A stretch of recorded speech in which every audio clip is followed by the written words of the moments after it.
Dr. Bea, habari za jioni. Mimi ni Mama Elisa, sijui kama unanikumbuka.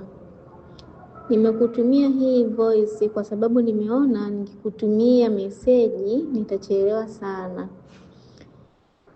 Nipende kukushukuru, mwanangu sasa hivi anaendelea vizuri kwa sababu awali ya yote mwanzoni kabisa alikuwa na shida ya manjano.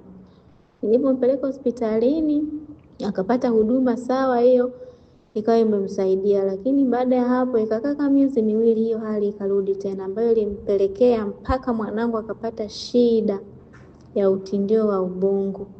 Kwa hiyo nimehangaika nayo. Cha kushukuru, nilipokuja kukutana na wewe ukanipatia ile package ya dawa. Dozi ya kwanza alitumia mwanangu, dozi ya pili ametumia, na sasa hivi tunavyoongea mwanangu sasa hivi yupo vizuri, amechangamka, anacheza na wenzake vizuri. Kiufupi, jana nilimpeleka kliniki, mwanangu kwa kweli maendeleo yake ni mazuri. Nipende kushukuru tu, tiba zako ni nzuri, zimeweza kumsaidia mwanangu.